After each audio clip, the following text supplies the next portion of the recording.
Convido os irmãos a abrirem comigo as suas Bíblias, lá no livro de Ruth, no capítulo 2.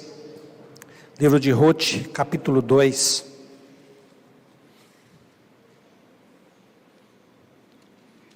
A quinta-feira não foi um dia muito bom. Aí eu dei uma passada ali no estabelecimento para tomar uma garapa. Vocês sabem o que é garapa? Em Goiás é garapa, aqui é caldo de cana. Enquanto eu esperava, o cara foi moer a cana. E aí ele vai moer a cana, ele pega, ele passa, ele vai moendo.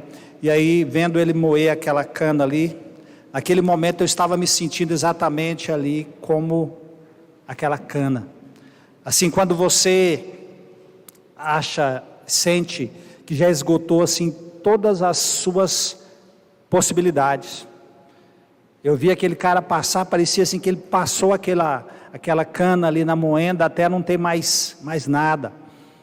E de repente parecia que eu me sentia daquela forma, onde espremer não ia sair mais nada, porque já não tinha mais nada.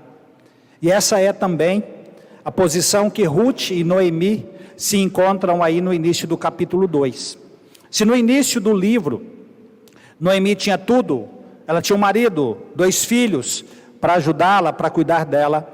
Agora ela tinha sido reduzida a um estado de nulidade, sem ninguém para cuidar dela.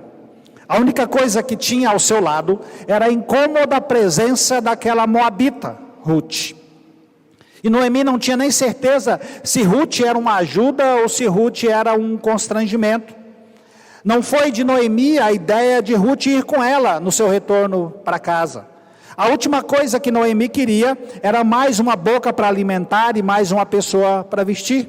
Além disso, Ruth seria uma lembrança constante do pecado de Noemi de ter abandonado a terra prometida com o seu marido anos atrás, em busca de coisas melhores nos campos de Moabe. Ruth também seria uma lembrança do pecado de Noemi de casar os seus filhos com mulheres estrangeiras fora da aliança. Ela havia insistido com Ruth: vá para casa, volte para o seu povo, volte para os seus deuses. Noemi tinha feito de tudo para convencer Ruth. Ela disse: volte com Orfa, me deixe sozinha com a minha amargura e com o Senhor. Ela dizia que tudo aquilo era culpa do Senhor. A mão de Deus está me afligindo e trouxe desgraça sobre mim. Você não sabe para onde você está indo, volte para a sua casa. Eu acho que ela ficou até contente com as palavras bonitas de Ruth, mas aquilo era apenas um discurso para ela. Por que você quer ir comigo? Por que uma mulher jovem, saudável, que tem toda a vida pela frente, quer ir embora na companhia de uma velha condenada como eu? Eu estou retornando para a terra do meu Deus e Ele está disposto a acabar comigo por causa dos meus erros. Você quer ir comigo mesmo assim? Essa, eu acredito que era a linha de pensamento de Noemi, tentando convencer Ruth, enquanto elas estavam em Moabe. Porém, Ruth não ouviu os argumentos de Noemi. Ruth não desistiu do compromisso com Noemi e do seu compromisso de cortar todos os seus vínculos com o seu próprio povo e com seus próprios deuses. A partir de agora, ela seria parte do povo de Noemi e serviria ao Deus de Noemi. E essa dupla em comum, 2 viúvas, uma mais velha e uma mais nova, voltam a Belém. A judia aflita e a sua nora completamente impura, que não seria bem recebido, pegam a estrada para aquilo que parecia um futuro sem nenhuma objetividade. Elas não tinham o que fazer dentro daquela cultura, elas iriam depender da caridade da família, elas iam depender que alguém fizesse alguma coisa por elas. Porém, no meio de todas as trevas, o final do capítulo 1 de Ruth traz uma pequena luz. Capítulo 1, versículo 22 diz que chegaram no princípio da colheita da cevada. Aqui nessa informação, o narrador dá a sugestão de que Noemi não estava fazendo uma interpretação correta dos fatos. Talvez fosse difícil para ela ver com clareza no meio das suas lágrimas de amargura. Do ponto de vista de Noemi, a sua vida tinha partido da abundância para a privação. No entanto, o movimento na vida do povo de Deus tinha sido o oposto. Eles saíram da fome, quando a história começou, para a abundância, no momento de uma nova colheita na terra prometida. Havia agora alimento em Belém. A mão de juízo de Deus havia sido retirada de sobre o seu povo. Então, eles faziam a trajetória da privação para a abundância. Essa era a realidade na vida do povo de Noemi. Talvez até mesmo o futuro não fosse tão ruim como ela estava pensando, mas se a face de Deus estava contra ela e ela estava tão amargurada, como que ela conseguiria perceber todas essas coisas? Meus queridos, o problema de Noemi é como a luta que nós muitas vezes enfrentamos. Na noite mais negra da nossa alma, nós sempre imaginamos e nos preocupamos com o pior cenário possível. Às vezes você está no meio de um problema, o problema é sério, aí você começa na sua mente a criar um problema ainda mais sério, como se não houvesse nenhuma alternativa. Você enfrenta uma situação difícil, eu não estou negando, a situação dela era difícil, mas em vez de se voltar para Deus e perceber alguma coisa boa, ela começa a pensar o pior. Eu vou passar fome, eu não vou ter isso, eu não vou ser bem recebida, e isso só faz o quê? Cria uma ansiedade desnecessária. É preciso que nós entendamos uma coisa: Deus não promete nos dar a graça para sobrevivermos a todos os cenários que possamos imaginar. O que Deus promete é nos dar graça para nos capacitar a passar por tudo o que Ele de fato traz para a nossa vida. Na verdade, muito daquilo que nos preocupa no final não faz parte do plano de Deus para nós. A nossa preocupação, na maioria das vezes, é um desperdício de energia quando nos preocupamos com coisas que nem sequer vão acontecer. É por isso que o próprio Cristo já havia dito que nós não podemos acrescentar nenhum palmo à nossa vida. Então, vamos olhar, vamos aprender, à medida que nós mantenha a sua Bíblia aberta, que à medida que eu for lendo o texto, nós vamos aprender com o texto, para não fazer uma leitura dupla, para não ler duas vezes o texto. O problema agora, para Ruth e Noemi, é o que comer. Capítulo 2, versículos 1 e 2. Tinha Noemi, um parente de seu marido, senhor de muitos bens, da família de Elimeleque, qual se chamava Boaz. Ruth, a moabita, disse a Noemi: deixa-me ir ao campo e apanharei espigas atrás daquele que me favorecer. Ela lhe disse: vai, minha filha. Olha para mim, a leitura a gente vai continuar depois. Na lei de Moisés, havia uma provisão para cuidar dos pobres, por meio de um programa do tipo Bolsa Trabalho.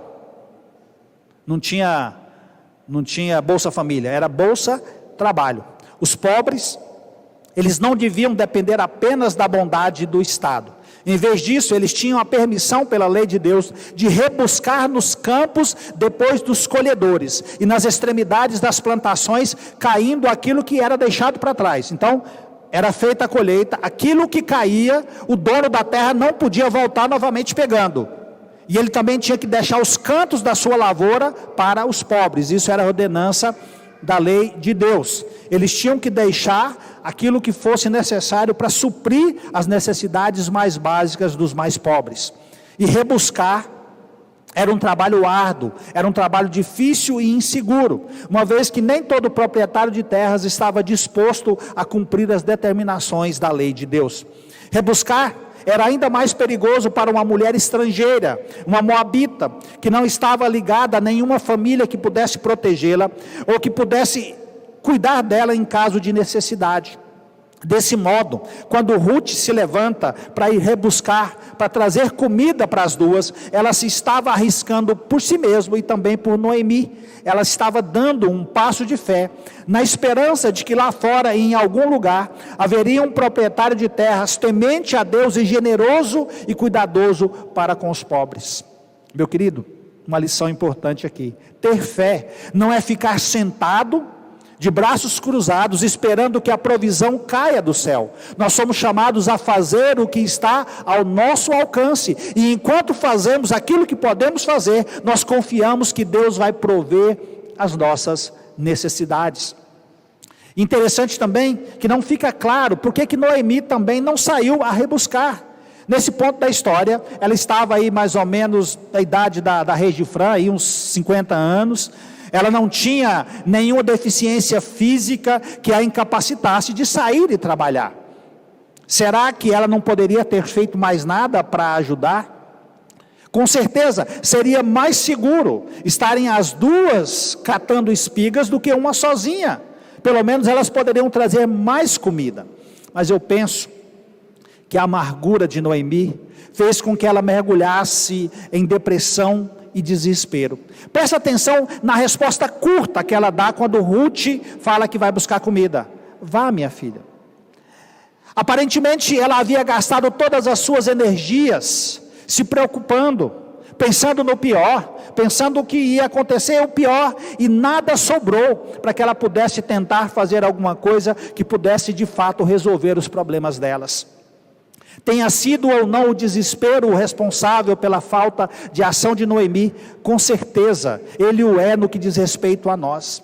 Quando nós paramos de acreditar na bondade de Deus, quando nós nos entregamos às dúvidas e às preocupações, facilmente nós afundamos numa crise depressiva, onde perdemos todas as esperanças. E isso nos leva às vezes para uma espiral descendente, no qual nós nos aprofundamos cada vez mais no nosso desespero. Nós perdemos Deus de vista, nós começamos a pensar sempre no pior, e quando mergulhamos no nosso desespero, nós afundamos. E a chave para quebrar esse ciclo é nos apegarmos com toda a força ao compromisso pactual de Deus em nos fazer o bem.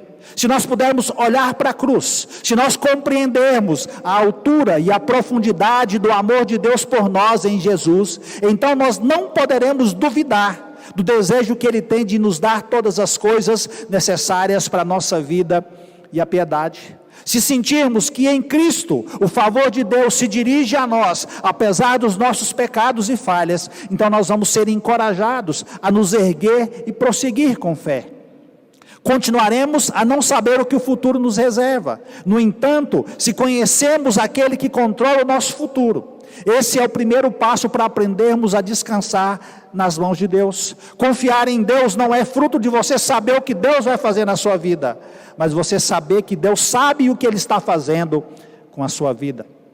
E como de fato aconteceu, havia um proprietário de terras temente a Deus em Belém, que se importava com os pobres, um homem chamado Boaz, que era um parente distante de Noemi. Que coincidência, né? Ruth não tinha razão para passar de um campo para outro, mas ela acabou indo parar justamente onde? No campo de Boaz. Versículo 3. Ela se foi, chegou ao tempo e apanhava após os segadores, por casualidade, entrou na parte que pertencia a Boaz, o qual era da família de Elimeleque. É interessante o texto usar essa palavra, né? Casualidade. Ou poderíamos dizer, um golpe de sorte. Só que o narrador, ele quer que a gente entenda que não há nenhum tipo de sorte ou acaso guiando a sequência dos eventos. Tudo isso aqui era parte de um plano superior, nada menos do que a determinação divina foi o que levou Ruth às terras de Boaz. Ela não recebeu uma visão de anjos para direcioná-la, ela não ouviu vozes do céu para guiá-la. Ainda assim, ela confiava no Senhor, e Deus dirigiu os passos dela para o lugar exato em que ela precisava estar, sem que ela soubesse disso. No devido tempo, o responsável pela agenda de Deus, ele faz o quê? Ele também leva Boaz para ver os seus campos, no momento da colheita, no momento em que Ruth estava lá. Versículo 4 ao versículo 7. Eis que Boaz veio de Belém e disse aos segadores: o Senhor seja convosco. Responderam-lhe eles: o Senhor te abençoe. Depois perguntou Boaz ao servo encarregado dos segadores: de quem é essa moça? Respondeu-lhe o servo: esta é a moça moabita que veio com Noemi da terra de Moabe. Disse-me ela: deixa-me rebuscar espigas e ajuntá-las entre as gavelas após os segadores. Assim ela veio desde pela manhã e até agora está aqui, menos um pouco que esteve na choça. Na Bíblia, as primeiras palavras de uma pessoa nos falam muito acerca dessa pessoa. E as primeiras palavras de Boaz, ele chega e cumprimenta o seu servo dizendo o quê? O Senhor seja convosco. Os servos respondem, o Senhor te abençoe. Essa informação ela é colocada aqui para que a gente entenda que Boaz é um homem temente a Deus, que Boaz é um homem que serve ao Senhor. E você percebe pelo tratamento que ele dá aos seus servos, que ele é respeitado pelos seus servos. E quando Boaz chega, coincidentemente, ele olha para a cena e alguma coisa chama a sua atenção. Entre os rebuscadores estava uma figura que ele não conhecia. Seguramente, como proprietário de terras, ele estava acostumado a todos os anos ver nas suas colheitas pessoas pobres que iam lá buscar espigas. E aí ele vê alguém que ele não conhece. E ele pergunta, veja a pergunta, de quem é essa moça? Ele não perguntou quem é essa moça. O que ele queria era uma resposta, a quem ela pertence?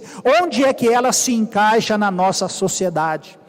E o capataz respondeu, ela é aquela estrangeira que voltou de Moabe com Noemi. Você sabe, aquela estrangeira.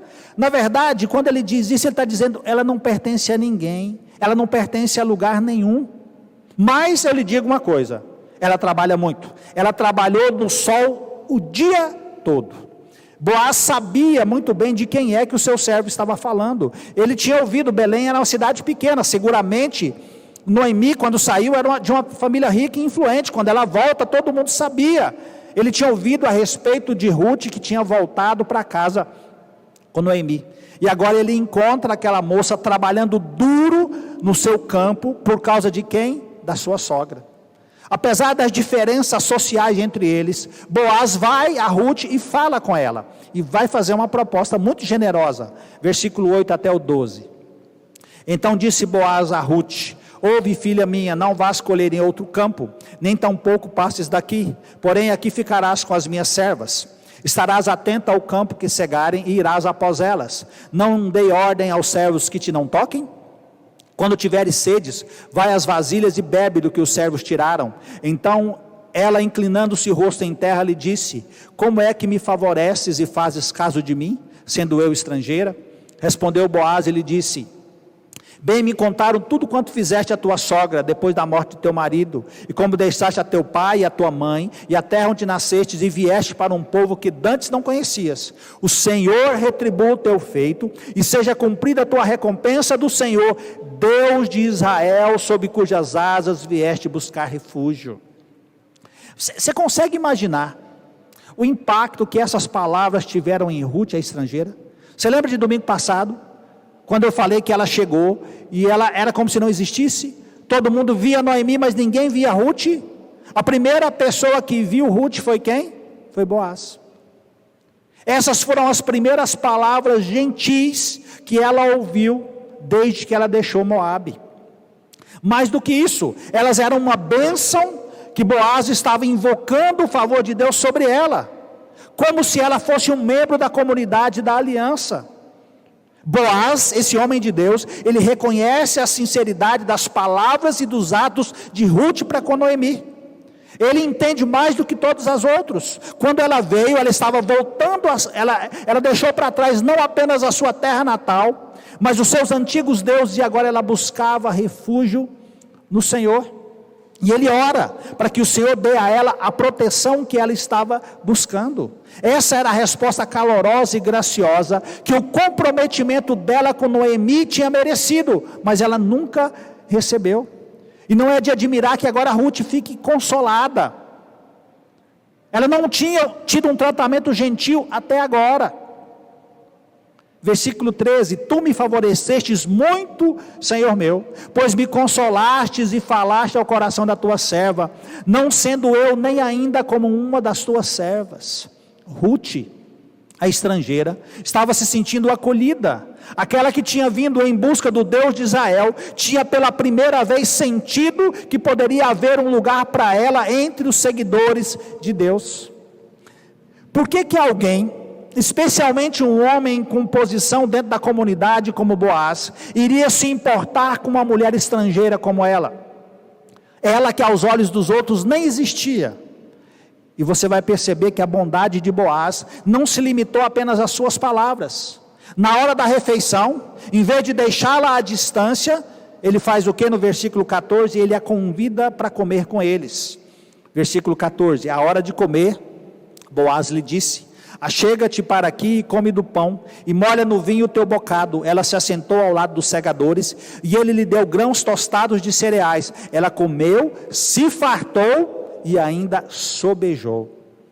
Eu acredito que ela tenha levado pouco ou nada para comer. Boaz compartilhou com ela da sua comida, pão mergulhado no vinho, cereais tostados, para que ela comesse pela primeira vez naquele dia. E eu acho que a alegria de ter o suficiente para comer é um conceito difícil de entender para nós, visto a fartura que nós temos. Nós estamos acostumados a tomar café da manhã, almoçar e jantar, e durante o dia ainda damos algumas beliscadas. Porém, para uma viúva estrangeira ter o que comer até ficar satisfeita e ainda sobrar para ela levar para casa, isso era um banquete. Você percebe que o tratamento, que a visão de Boaz vai muito além do que das outras pessoas. Ele não somente a trata com dignidade, com palavras, mas ele lhe dá daquilo que ele tinha. E Boaz, você vai ver na continuação do texto, que ele chega a dar ordem para seus servos, que eles deixem cair espigas, para que aquela pobre viúva possa ter alimento para levar para casa. Versículo 15 ao 19.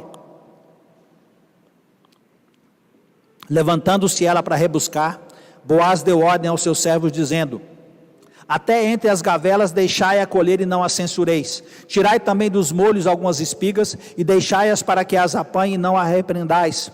Esteve ela apanhando naquele campo até a tarde. Debulhou o que apanhara e foi quase um efa de cevada. Tomou e veio à cidade. E viu sua sogra o que havia apanhado também o que lhe sobejara depois de fartar-se. Tirou e deu à sua sogra. Então lhe disse a sogra: onde colheste hoje? Onde trabalhaste? Bendito seja aquele que te acolheu favoravelmente. E Ruth contou à sua sogra onde havia trabalhado e disse: o nome do Senhor em cujo campo trabalhei é Boaz. Noemi fica surpresa com o que Ruth conseguiu levar para casa. Ela havia trazido um efa completo. Como essa é uma medida que nós não conhecemos, nós não temos a noção de que é um efa. Por isso que a gente não fica impressionado com o que Ruth conseguiu colher. Se a gente conseguir entender que ela levou para casa mais ou menos 22 a 25 quilos de cereal, o que era o suficiente para que uma pessoa comesse durante algumas semanas, ela levou muita coisa. Será que nós, como fez Boaz, sabemos acolher os estrangeiros como Ruth? Será que nós sabemos ver as pessoas impuras, aquelas que não se encaixam naturalmente dentro da igreja? É provável que os homens muito ricos de Belém, que estivessem inspecionando os trabalhadores que estavam colhendo no campo, raramente eles iriam identificar uma estrangeira no meio dos seus colhedores. Do mesmo modo, muitos de nós passamos os olhos pelas fileiras das pessoas que estão na nossa igreja e não notamos todas as Ruths da nossa igreja, porque nós normalmente só fazemos amizades com pessoas que são parecidas conosco. Nós damos uma espiada no nosso bairro, na igreja, e negligenciamos aqueles que não se encaixam dentro da nossa visão, os pobres, os necessitados. Temos olhos, mas não vemos facilmente como Boaz fez, porque não estamos procurando os pobres e os marginalizados. A quem você vê quando você olha para a igreja? Você está conscientemente olhando para as pessoas que são solitárias, para as pessoas que estão sofrendo, para as pessoas que estão precisando de uma atenção e de um amigo? Você tem olhos para ver os pobres, os necessitados no seu bairro, perto da sua casa, os marginalizados, os negligenciados dentro da sua própria igreja, aquelas pessoas que parecem que são invisíveis? Boaz, ele fez muito mais e ele foi além da sua obrigação para cuidar dos pobres e dessa estrangeira. Ele gastou tempo, ele construiu vínculos de relacionamento com ela. Boaz pagou do seu próprio bolso os custos da alimentação dela. Será que nós temos um coração cheio de compaixão assim, por aqueles que têm pouco ou nada para nos oferecer em troca? Porque o que Ruth tinha para oferecer em troca? Não tinha nada. Era uma viúva pobre, miserável, que vinha apenas porque precisava de comida. Mas Boaz olha para ela e ele vê o quê? Ele vê um ser humano, ele vê uma pessoa. Será que nós fazemos isso? Quando olhamos as pessoas que nos visitam, as pessoas que estão ao nosso lado, com quem nós trabalhamos, será que de fato nós vemos os seres humanos com seus dramas, quando eles estão ao nosso lado? É uma lição que nós temos que aprender aqui também, com a figura de Boaz. Mas vamos continuar com o nosso texto. Quando Ruth retorna para casa, havia muito para comer e também muito para conversar. Versículo 19 até o 23. Então lhe disse a sogra: onde colheste hoje? Onde trabalhaste? Bendito seja aquele que te acolheu favoravelmente. E Ruth contou a sua sogra onde havia trabalhado e disse: o nome do Senhor em cujo campo trabalhei é Boaz. Então Noemi disse à sua nora: bendito seja ele do Senhor, que ainda não tem deixado a sua benevolência, nem para com os vivos, nem para com os mortos. Disse-lhe mais Noemi: esse homem é nosso parente chegado, e um dentre os nossos resgatadores. Continuou Ruth a moabita: também ainda me disse: com os meus servos ficarás, até que acabem toda a cega que tenho. Disse Noemi a sua nora Ruth: bom será, filha minha, que saias com as servas dele, para que no outro campo não te molestem. Assim passou ela a companhia das servas de Boaz para colher, até que a cega da cevada e do trigo acabou, e ficou com a sua sogra. Você percebe aqui o primeiro momento em que Noemi começa a mudar. Ela começa a sair da sua amargura. Quando ela vê a quantidade de comida que Ruth trouxe para casa, você percebe que começa a mudar a atitude dela com Ruth e com Deus. Primeiro o coração dela se amoleceu quando ela disse: bendito seja ele do Senhor. Quem é esse ele aqui nessa frase? Será que ela está falando de Boaz ou ela está falando de Deus? No contexto aqui a gente entende que ela está se referindo a Deus. De repente Noemi está compreendendo que Deus não estava contra ela. Ela começa a perceber que Deus, na sua fidelidade, apesar do pecado e da rebelião de Noemi, estava trabalhando na vida dela. O dia de trabalho de Ruth, quando ela saiu de mãos vazias e voltou de mãos cheias, porque o Senhor estava com eles, convenceu Noemi de que ela estava ficando amarga cedo demais. Afinal, o Senhor estava provendo as suas necessidades. Não eram apenas as necessidades de Noemi. Quando ela fala vivos, pela primeira vez ela usa um pronome no plural, se referindo a ela e a Ruth. Pela primeira vez desde que eles deixaram Moabe, Ruth agora é incluída na família de Noemi. Você percebe isso? Até agora ela era um empecilho, mas agora é a minha nora, agora é a minha filha, ou seja, ela começa a mudar. O havia instituído por meio da lei a figura do parente resgatador. Eu preciso explicar isso aqui, isso que aparece aí no versículo 20. O que é esse resgatador? Um resgatador, ele era obrigado a comprar os seus parentes de volta, se por acaso eles tivessem incorrido em dívidas e tivessem de vender a si mesmo como escravos. Naquela época isso era comum. Você devia muito, você não tinha o SPC e o PROCON para te proteger, se você não tinha como pagar, se os seus bens não pagavam a sua dívida, você mesmo seria vendido como escravo. E aí, se você tivesse um parente resgatador, ele tinha a obrigação de comprar você de volta. Em algumas circunstâncias, o parente resgatador, ele também tinha a obrigação de se casar com a viúva e gerar um filho para o irmão que tivesse morrido sem deixar descendentes. Dessa forma, a descendência daquele que morreu haveria de continuar. Boaz não era parente daqueles que morreram. E quando o texto descreve Boaz como um resgatador, o que se coloca aqui é a obrigação familiar que ele tem para com Noemi e, consequentemente, com Ruth.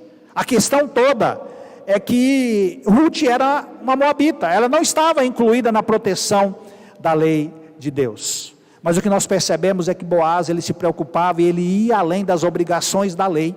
Ele tinha um coração que havia sido tocado pela fidelidade pactual de Deus, e seu coração transbordava em fidelidade pactual para com aqueles que estavam ao seu redor.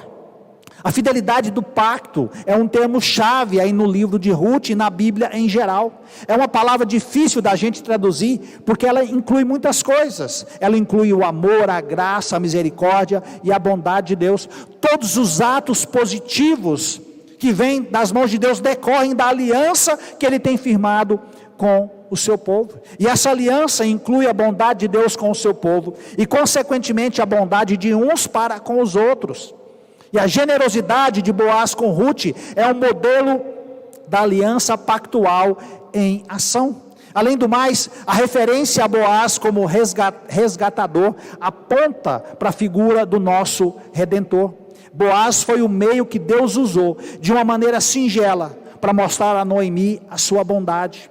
A amargura dela que tinha aumentado e se aprofundado quando ela considerou que Deus estava sendo muito severo com ela, começa a se desfazer quando ela é confrontada com a bondade e a graça de Deus. Ela começa a reconhecer que, ao contrário do que ela tinha pensado antes, o Senhor não tinha parado de demonstrar a sua fidelidade pactual para com ela e com Ruth. Noemi começa a mostrar o seu arrependimento. Ela vira para Ruth e insiste para que Ruth siga o conselho de Boaz, que ela não vá para outros campos, mas que ela fique nas terras de Boaz. E é interessante que ela está dizendo aquilo que ela não fez. Ela não permaneceu nas terras da aliança, mas agora ela diz para que Ruth permaneça ali. E ela começa a ver claramente o quanto a decisão anterior dela tinha sido insensata. E ela estava advertindo a Noemi para não seguir o padrão pecaminoso que ela tinha seguido. No entanto, nós temos que salientar outra coisa. Alimento era apenas uma das necessidades de Ruth. Quando foi com Noemi, ela abriu mão não apenas das suas possibilidades de sustento, mas aos olhos humanos ela abriu mão também de se casar e ter uma família para si. Agora ela tinha comida, mas ela ainda precisava de um marido, uma carência que é enfatizada pela frase que encerra o capítulo. A última frase do versículo 23 é: e ficou com a sua sogra. Não parece muito óbvio? Ela foi embora com a sogra, ela só tinha a sogra, ela ficou com a sogra. Mas isso aí é colocado para nos dizer que ela não tinha um marido, uma necessidade ainda presente na vida de Ruth, principalmente naquele contexto cultural. Mas se Deus tem provido o seu alimento, será que Deus também não iria suprir as suas outras necessidades? E é exatamente esse o caso, uma vez que nós nos lembramos que a função do parente resgatador não era simplesmente libertar os seus parentes necessitados, mas, se necessário, prover também uma descendência de herdeiros. Será que Boaz estaria disposto a fazer isso? Será que ele estava disposto a ir até o fim cumprindo a sua função? A gente tem que ler e estudar o capítulo seguinte para a gente poder saber. Mas ainda aqui nós temos algumas coisas que nós precisamos salientar. Na história de Ruth, um relógio está correndo.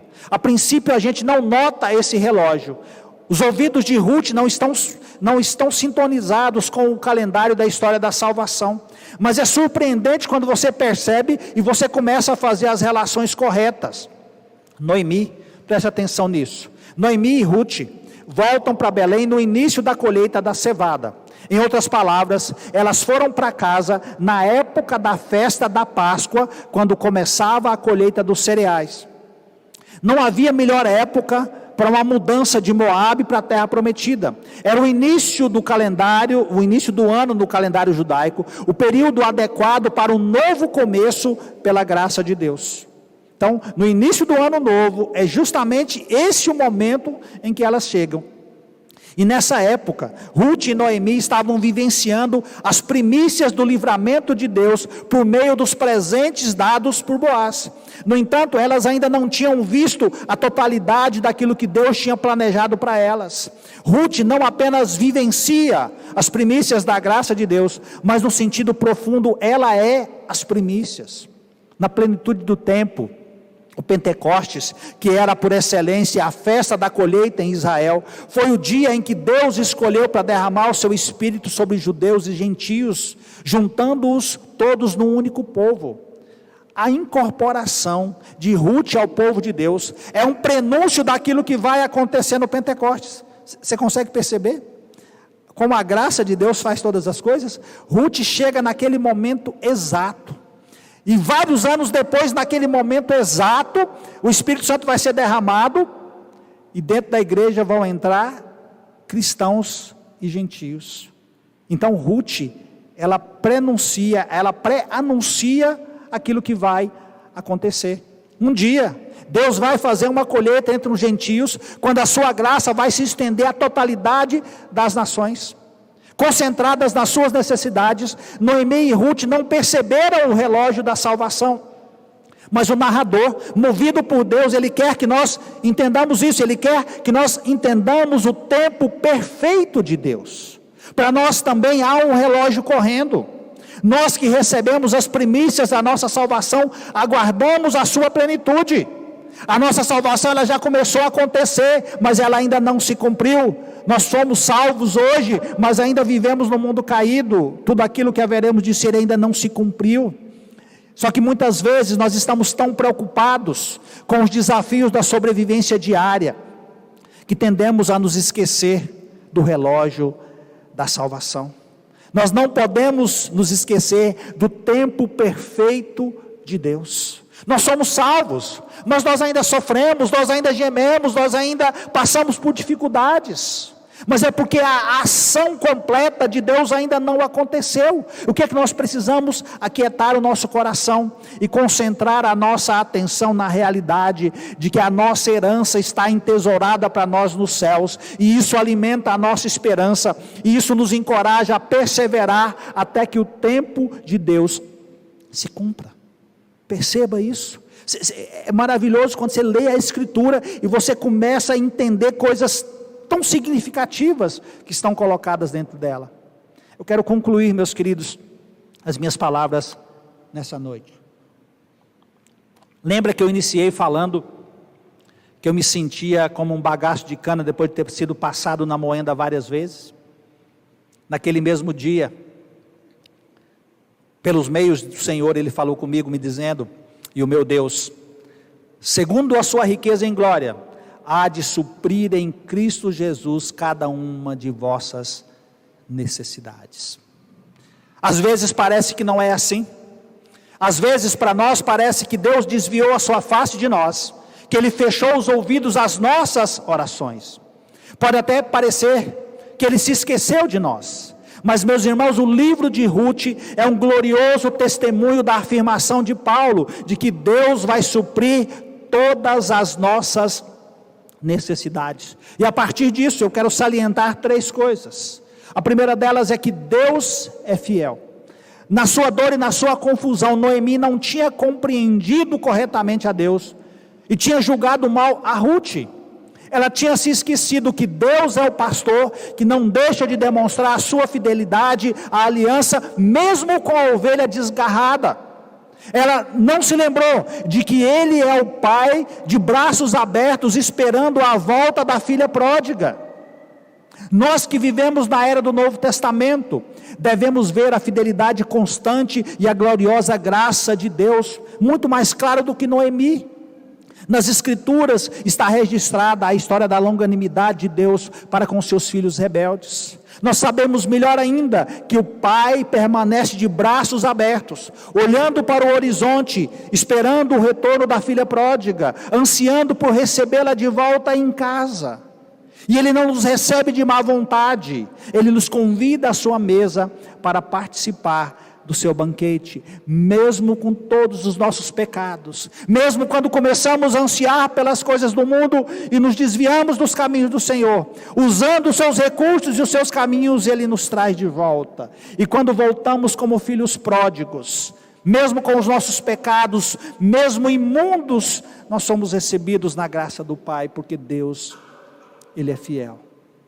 Ele não nos salvou por causa de alguma coisa que Ele viu em nós. Ele nos salvou porque Ele é fiel a Ele mesmo. A segunda coisa que esse texto nos ensina, e nós precisamos aprender aqui: Deus pagou o preço do nosso resgate. Para nós, é mais claro quanto ao retorno do pródigo custaria ao pai. para receber de volta o pecador errante. Você sabe o que custou ao Pai? Custou nada mais, nada menos do que a morte do seu filho na cruz. Custou a Deus a impensável agonia de derramar sobre Jesus Cristo, o Deus Filho, a sua ira contra o pecado. A mera obrigação não poderia forçar Deus a pagar o preço, mas devido à sua fidelidade, aos seus propósitos do pacto, devido ao seu irresistível amor por nós e o desejo de nos ter como parte do seu povo, levou Deus a fazer tal sacrifício. O que Ruth e Noemi mais necessitavam não era apenas de um redentor para resgatá-las do perigo e da pobreza terrena, nem mesmo de um marido para Ruth. Antes, elas precisavam de um redentor celestial para salvá-las do pecado. O custo para que Noemi e Ruth tivessem a sua necessidade mais profunda suprida era que Jesus passasse pela morte no lugar delas. O custo para suprir a nossa necessidade mais profunda, a nossa necessidade de salvação, foi que aquele que não tem pecado fosse feito pecado por nós, para que nele nós possamos nos tornar a justiça de Deus. Por causa da sua fidelidade à aliança, Deus pagou o preço da nossa salvação.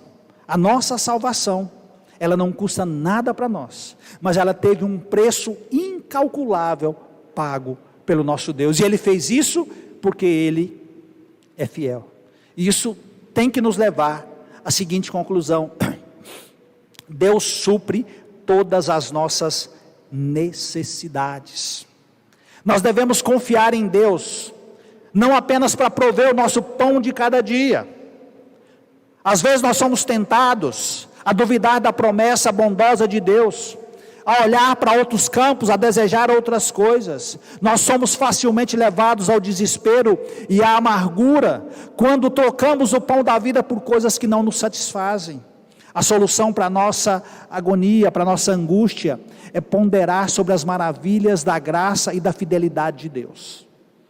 Às vezes nós começamos a lamentar quando as coisas não acontecem como nós queremos.